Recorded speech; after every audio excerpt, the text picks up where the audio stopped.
Okay, in my very first video I left off at my giant sunflowers. They're the ones I said that grow up to 11 or so feet tall, and there's a couple of them right there. They're pretty tall, I guess about 8 and 9 feet tall, with a lot of beans underneath them. Let's see. Over here, there, I love my big fat sage bush, and I've got 2 more behind it. See, and here's another one. I don't know why this one isn't growing as tall as the others, but before, last year they did.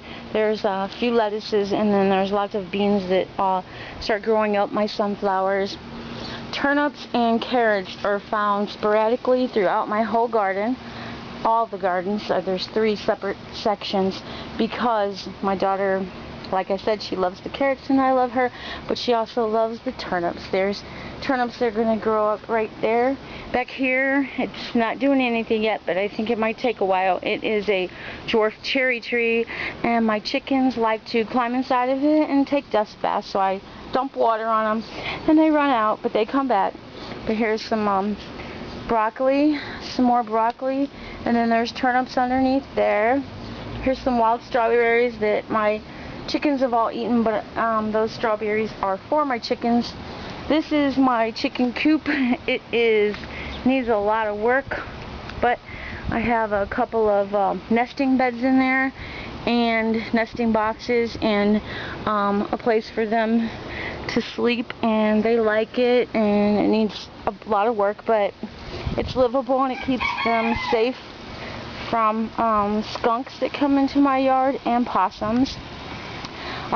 This is a mess, but it is my aquaponic system, the one that's outside, because I also have one inside, and I have about 40 something tilapia in here. They're only a few months old, but they feed my plants, and I'm going to show you those.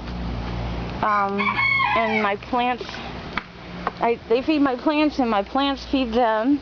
This is the grow beds that the water from the fish pool is coming into these grow beds, and here we've got peppers, basil, more peppers, what they call teddy bear sunflowers. There's some of those, and some sage, and even a watermelon starter, in here.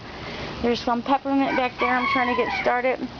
Tomatoes. A lot of people say don't grow tomatoes in beds this size, but I grow tomatoes, and the cherry tomatoes do great in it. This bed's shut down because it's not draining and flowing right, but like here, this is 2 tomato plants, cherry tomatoes, and they're doing beautiful. There are tomatoes on them. I've even already taken some off and eating them, a few small ones. So a lot of plumbing work. It takes a lot of work. I have to mess with it all the time. This is the strawberry box that I did because a friend of mine on Facebook, Taryn, thank you, he gave me the idea to, he did it last year, I think it was. He filled, there's a beautiful lavender coming up anyway. He filled it with some good soil mix, and then some mulch, and then he put the strawberries in, and he watered it down good, and then he said after a good rain you shouldn't have to water it all year long. I saw his, and they were absolutely gorgeous.